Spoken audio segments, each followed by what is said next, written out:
Hello Leo, and welcome to my channel Tarot by Gabrielle. This is going to be a general reading for Sun, Moon, Rising, and Venus signs, looking at your connection to the person that you are dealing with and needing to learn the most from right now. We're looking at all three sides of the connection, so we've got your energy toward it, their energy toward it, and the energy in between it. The concept being that there are three sides to every story, so we're looking at your version of the truth, their version of the truth, and this higher level unbiased truth in the middle. This middle section is looking at what is the deeper purpose of the connection and the best way for you to move forward in order to align further with your higher self. As I do in all of my readings, I pulled the overall energy and clarified those messages, as well as the overall theme for the reading, which we'll jump into in just a second, but I still have a different tarot deck I'll be pulling from for each side of the connection, and it's out of the frame here, but I also have an advice card that I'll be using to close out the reading with in the extended. Any information on the extended reading or on booking a personal reading with me is in the description box below. Last thing, please remember that these are general readings. They are not here to resonate fully for everyone, and they won't resonate fully for everyone. So do please remember to take what does resonate and helps your personal situation and leave what does not. On that note, the whole reading can be reversed. If that is the case for you, that's totally fine and totally normal. Again, take what helps, leave what doesn't. All right, Leo, let's jump on in. On your side of the connection, you have Sparks with the Five of Cups. So this Sparks card, to me, makes it feel like you and this person really hit it off. Like there were sparks were flying, right? And I feel like things seemed very promising. And there was a lot of potential, a lot of good that you saw in the connection, but for whatever reason, you're disappointed. Things didn't turn out as you expected. Things didn't go according to plan. I mean, they rarely ever do, especially in relationships, but I definitely feel like there's some disappointment in your energy. Now, this person has interference with the Nine of Swords. So something I feel like interfered with this connection on this person's side. Now, with the Nine of Swords, now I'm not saying that that's a third party or that there's someone else, okay? This Nine of Swords to me represents insecurity and projection and stress and anxiety and fear and all this stuff that typically is going to come up when you get into connections, because connections are going to trigger you. Whether they're romantic or not, like they're going to bring up a lot of stuff. And if someone doesn't know how to handle that stuff, then it will end up getting in the way of the connection. And I feel like that kind of is a little bit of what happened here. Now, we'll obviously dive a lot more into kind of the ins and outs of this when we get into tarot, but in between the connection, you have divine timing with the Wheel of Fortune in reverse. So Spirit wants you to know that divine timing is very much at play in your love life. Now, with the Wheel of Fortune in reverse, it does not feel like things are working out right now. However, the Wheel of Fortune in reverse is always a blessing in disguise for me. Like, that's the way that I've always seen this card, is like where it feels like things aren't working out, but they're actually working out in a way that is better than we can understand right now, but would understand later on.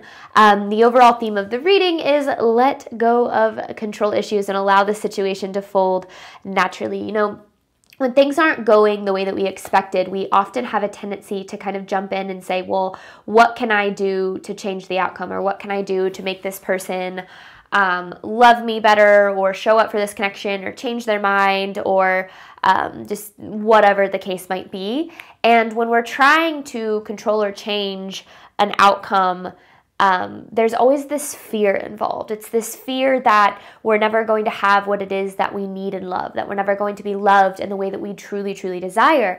And when we pursue anything from a place of fear, whatever we're pursuing is going to run the other way. So we have to learn to let go of what we think we need and allow things to play out the way that they're supposed to, because ultimately that's always going to lead us to better, as long as we're able to let go and trust the journey. When we, really jump in and try to take control of things, we often get in our own way, especially in our relationships. So let's dive in and see. That's just the overall energy. So let's dive in to see. Leo, on your side of the connection, you have Sparks with the Five of Cups here. This is Leo's side of the connection to the person they are dealing with and needing to learn the most from right now. All right. Leo side of this connection. What is going on with Leo's energy toward this person? Ooh. 6 of Wands, and then you have the King of Cups. So this could be, you could be dealing with a water sign, Pisces, Cancer, or Scorpio. You definitely don't have to be. But the 6 of Wands is this energy of having a lot of hope. And I feel like that's kind of, it feels like a cycle that you're stuck in, having a lot of hope for this connection, but then ending up disappointed. It's like maybe you'll have a conversation with this person and they're like, oh yeah, I'll change or things will be different. And you're like, you have hope for that. But then in the end, it feels like you always end up upset. You always end up disappointed. And so I feel like there's something deeper, something going on here. Because again, remember, there's something in the way on this person's side. And I feel like there's more to it than you think. So let's keep going. Leo's side of the connection. But I do feel like, and that makes sense with this Sparks card, like I feel like you and this person really hit it off, or there is like kind of electricity here. So things are exciting and promising, but and that I feel like fills you with a lot of hope. But then at the end of the day, I feel like you consistently feel disappointed with where things are at and how things are going. Leo's side of this connection.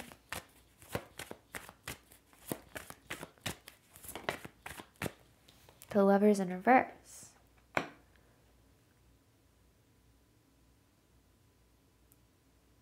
You're not getting what you need out of this. There's the 9 of Wands and there's the 3 of Swords.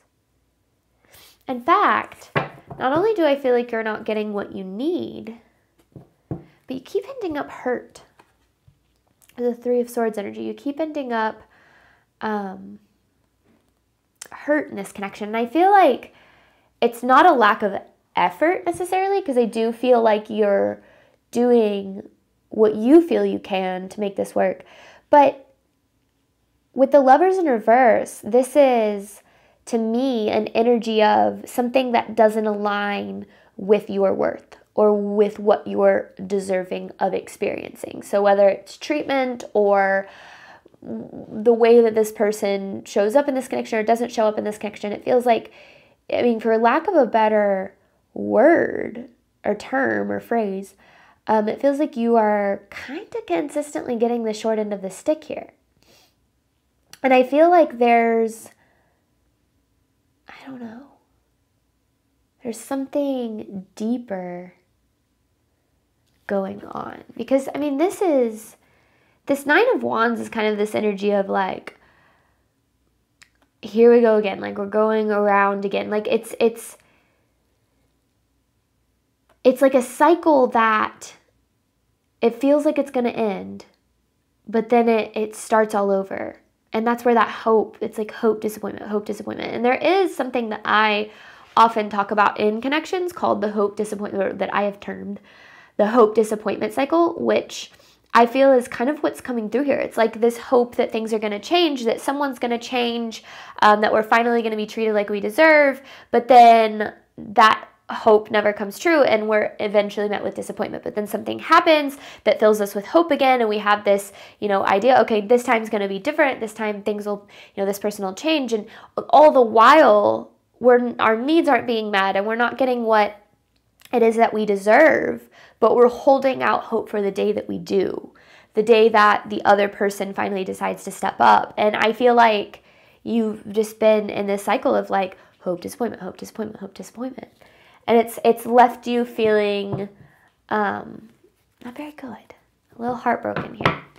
All right, Leo's side of this connection to the person they are dealing with. So, I don't know. Like I said, I feel like there's something deeper going on.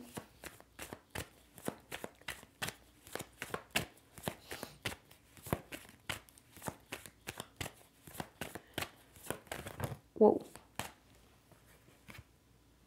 Okay, there. Wow. Whoa. 3 of Swords, Hierophant, Queen of Wands, and the Devil. All right, so we got an attachment here. That's where the control is coming from. Because there's this, you've created an attachment to this person or to this connection that is basically, you've decided,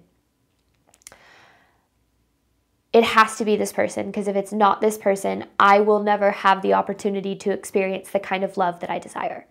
If this person doesn't change, if they don't grow, heal, fix themselves, change their behavior, whatever the case is, then, I will not be able to have what it is that I desire in love.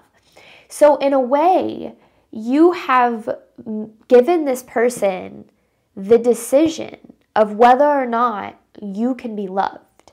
And we do that. It happens. In romantic relationships specifically, we really feel like, when we're really drawn to someone, we think like, oh, this has to work out, because if this doesn't work out, like, I'm never going to experience like this again. I've never felt this way before. I've never, had these kinds of feelings for someone else. So this has to work out, because this working out is as good as it can get. And any other option means that I will never be happy or I will never be loved. And when we create that attachment, and I said this at the beginning, and it goes along with this let go of control issues card, when we create an attachment to a specific outcome, no matter what that outcome looks like, we go from instead doing what is best for us to doing what we believe is necessary to make things work the way that they think that we need them to work, which means in the process of doing that, we might sacrifice our boundaries. We might not speak up about our needs. We might accept less than what we deserve because we think that we have to in order to make some certain outcome work.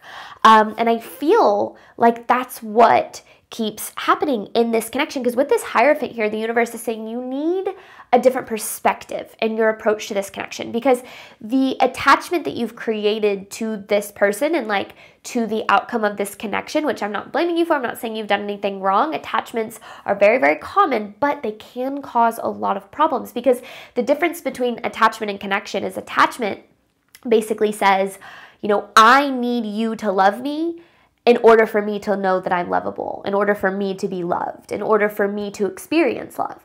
I need you to XYZ. Whereas connection instead comes from this place of saying, I love me, I know I'm deserving of love, and if you are able to provide that, great, but if not, then I know that I'm deserving of more, and I can find that elsewhere. But when we approach, and we often do this, we approach our relationships or love in general from a lack mentality. When we've struggled to experience the kind of love that we deserve starting in childhood, throughout our romantic relationships, we've come to believe that love is something that is difficult to come by.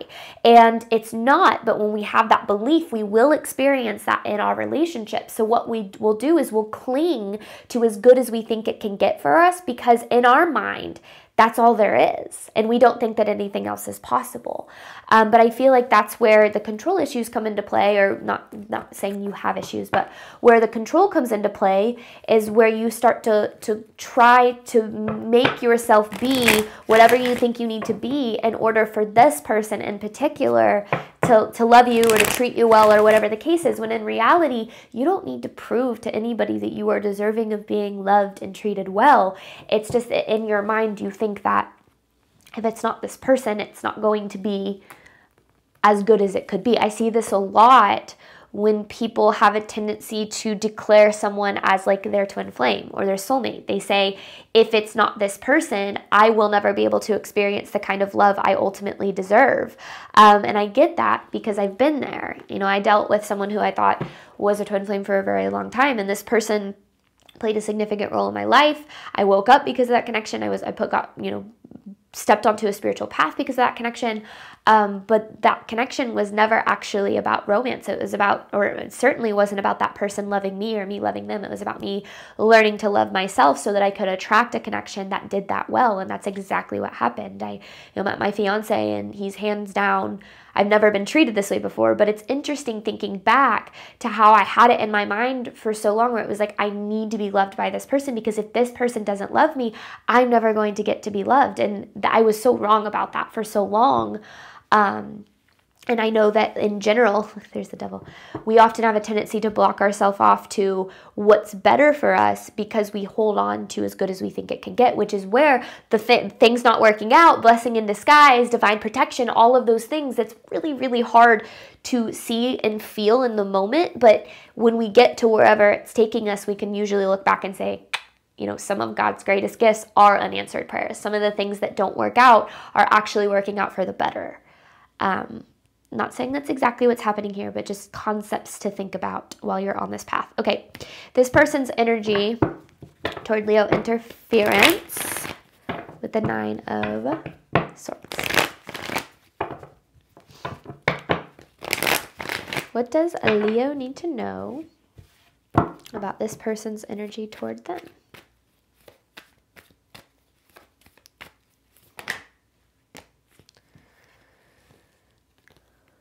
Is that in reverse? Yeah, it is. Is it? Yeah, it is. Page of Pentacles in reverse, 5 of Wands. I can usually tell because, like, if I pick up a card, it'll, like, I don't know how to explain it, like, naturally flip over.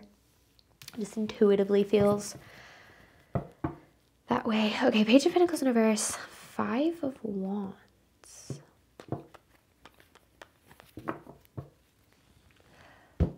Okay. 7 of Wands in reverse on the bottom here. Okay. 5 of Wands usually to me indicates that someone has a lot of inner chaos going on within. Desiring love, but yet fearing vulnerability, so they push it away. You know, desiring connection, but not knowing how to open up and let somebody in.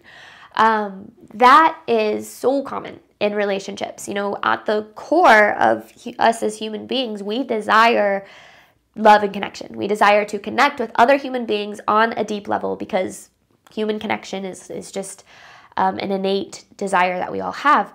However, our trauma and our insecurities and our experiences and our fear and our doubt and the way that we've learned to experience love, all of these things cover up that desire, or at the very least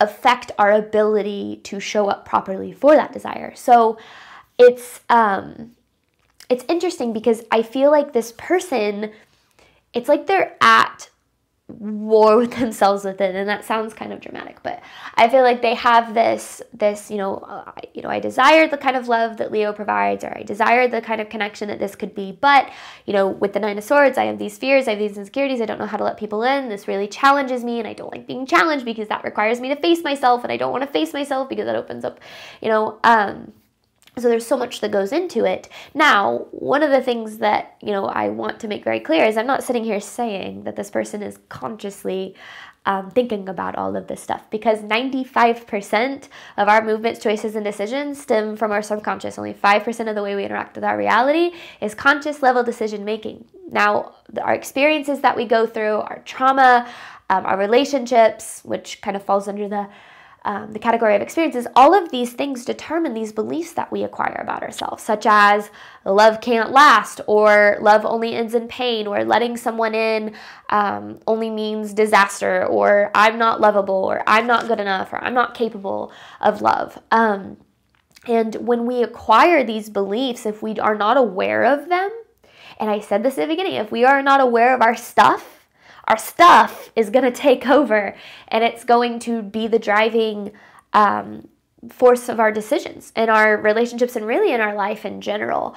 One of the things that I really had to learn when I did finally get into a healthy relationship was that my stuff always wanted to come out. And still to this day, there are times where I have to really check myself and be like, this is not me, this is my insecurity, or this is my fear, or this is, whatever is going on. And I have to show up different than I'm inclined to because my fear and my insecurity drove my decisions for so long. And that's really the difference between a healthy and an unhealthy relationship. Is a healthy relationship requires two people who know how to handle their stuff, basically, who don't bring their stuff into a connection and say, this is your problem now, but have the self-awareness to know and understand their triggers and their fears and their anxieties and their insecurities so that they don't allow it to control us. Now, I'm explaining all of this because with the Page of Pentacles in reverse, this is an energy of immaturity or like being very naive, like almost as if this person is not ready for the kind of love that this connection has the potential for. So basically, like, even though they have the desire for it, they haven't done the work, they haven't done the healing, they haven't grown in a way to be able to handle the kind of stuff that comes up when they deal with this connection. So there's, kind of control going on both sides, because I feel like on your side, Leo, you're like, well, what can I do to get this person to open up? And then this person is saying, what can I do to protect myself from getting hurt, even if that means ruining the connection or, not letting you to get too close or whatever the case may be. All right, this person's energy toward Leo.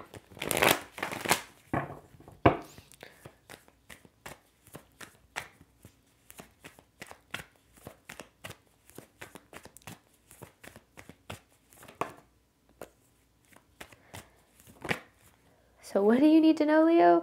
They're not ready for you. That's what it comes down to. Oh my.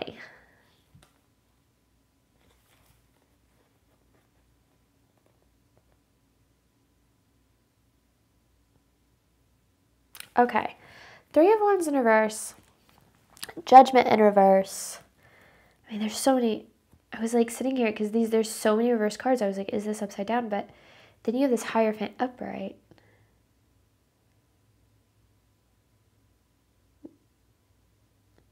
Three of Wands. Did I say 3 of Swords in reverse? I meant 3 of Wands in reverse. I said 3 of Swords in reverse. I'm going to start with this. I mean, because I get what all of this is kind of saying, but that's a lot for one message. Okay. This person is opting, or has opted to this point, to play it safe. To play it safe when it comes to love. To only open up to the extent that makes them feel safe. Because they're afraid, they're afraid to open up, afraid to let people in, to let people get too close. When it comes to building healthy, sustainable connections, one of the things that I didn't realize for a really, really long time was that one of the most important compatibilities in a relationship is capacity to love. Capacity to give and receive love. Because everyone has a different capacity based on where they're at in their healing, personal growth journey. Because we can only love other people to the extent we love ourselves. We can only take care of, have empathy for. The things that we feel about other people can only go as far as the way that we've addressed and handled our inner world. And if we haven't done the healing and we haven't done the growth and we haven't, faced any of those things, then we are not going to be able to show up for others because we're not even showing up for ourselves. And it feels like, because this Hierophant, again, right, we had the Hierophant on your side, now we're seeing it over here. It feels like this goes into this perspective shift that you're needing to have, is that, it's not that this person isn't choosing you or showing up for you because they don't care, or don't love you, or don't want this connection to work. It's that they have like a capacity to love that is so much less than what it is that you deserve and ultimately require. So first of all, does that mean you're asking for too much? No, because you are never asking for too much when you are being asked to love well, to be loved well in the way that you deserve. But you might be asking the wrong person. And sometimes we have to let go of how we think things need to go with certain people in our life and get to a point where we're able to say, okay, this person is not capable of loving me in the way that I deserve. They're not capable of choosing me. They're not capable of being what it is that I'm looking for. And that, when we look at things that way, we realize that people's decisions have way more to do with them than they have anything to do with us. We stop taking things so personally. We stop looking at One of the best things my therapist ever taught me was never to take somebody else's capacity to love personally, because it is not an indication of you or your value or even really how they feel about you. It's an indication of where they're at, of what they're capable of at this time, right? We started this out with interference. There's something in the way. Then you have the Nine of Swords. Their insecurities in the way. They're not ready. They're opting to play it safe. There's so many things that they're doing here that literally have nothing to do with you.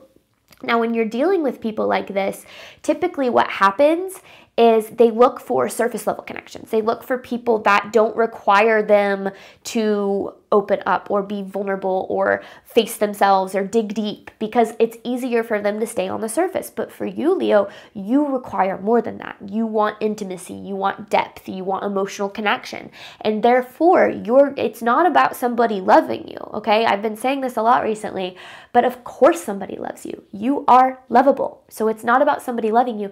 It's somebody knowing how to love you. Somebody who has that capacity, who has that capability, which I feel like is what this person is missing at the end of the day. Am I sitting here saying this connection is screwed and this connection will never work? No, absolutely not, okay? Every connection and how things are going to work out is going to be different. But what I am saying is that your ability to be loved should not be in the hands of somebody who does not know how to do so, because that is not fair to you. And it's also not really fair to them, because they continue to show you who they are and you continue to want them to change, but yet they're consistent. I feel like they're constantly, because they're showing up with the disappointment, right? They're constantly showing you who they are, what they're capable of. You're wanting that to change. You're wanting things to get better because you have that attachment. But the more that things don't get better, the more that you start to feel not good enough, because you start to go, why won't they change for me? Why won't they love me? Why won't they choose me? Why won't they do better? Why am I not good enough to make them do these things? And I've learned through a lot of trying that we cannot change other people. We can't love them into change. We can't guilt them into change. We can't do anything to make other people change. Other people change, they grow, they heal when they realize that they need to, and there is absolutely no guarantee that they are going to do that in this lifetime. So that's where, letting go and allowing yourself to know that you're deserving of better comes into play. Don't face this from a lack mentality and say, but I need this to work, because you don't need this to work. What you need is to be loved well. And if somebody isn't capable of doing that, that's the universe's way of saying, hey, Leo, there's someone out there who is better equipped to love you in the way that you are looking to be loved. But it's not always easy to look at that, right? It's not always easy to look at things from that way. And I get that. I absolutely do. All right, this person's energy toward Leo. What does Leo need to know about this person's energy toward that? Oh my goodness, these cards are shooting out. Okay. 5 of Swords, 2 of Swords, 3 of Swords, and the Moon. Okay. Why are these messages so in-depth? I feel like the reason that these messages are like coming out so in depth is I feel like the symbolism of that, if you will, is that there is so much more to this person's actions that quite literally don't have anything to do with you. Because to me, it's like, okay, you look at this 5 of Swords, and if you were to break it down, it's like, well, this person, this is a very defensive energy. This is a very keeping people at a distance energy. This is a very, I've built up a brick wall and I'm not going to let anyone in. And then you have this 2 of Swords, which to me is kind of talking about decisions. And then you have the 3 of Swords, which can represent heartache, pain, the Moon, fear, illusion. Okay, so if you put that all together, it's basically to me saying that, this person is in this energy of desiring love, right? But keeping it at a distance, keeping people at a distance, not letting anybody in, not letting anybody get too close. Anytime someone does get too close, those defenses come up. They do whatever they need to push people away, which those decisions that they're making, it does hurt them, because again, they have this innate desire to experience the kind of love that they want, the kind of love that this connection in particular has a promise to provide. But there's the fear.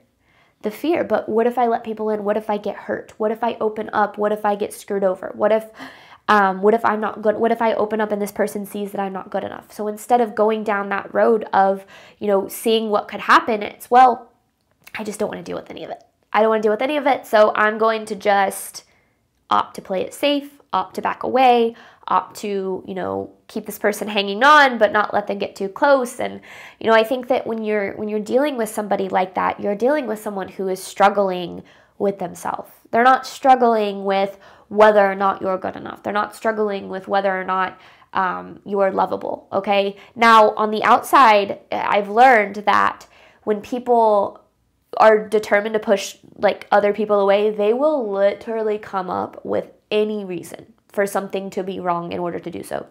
This is something I've experienced in my current relationship. Again, first healthy relationship I've ever had, but in the beginning, because it felt too good to be true, I was constantly searching for things wrong. I was constantly trying to find reasons to push him away, and I didn't find any. But it's interesting how like when you're used to experiencing unhealthy love, it becomes almost normal to you because you've never really experienced the kind of love that you deserve and desire.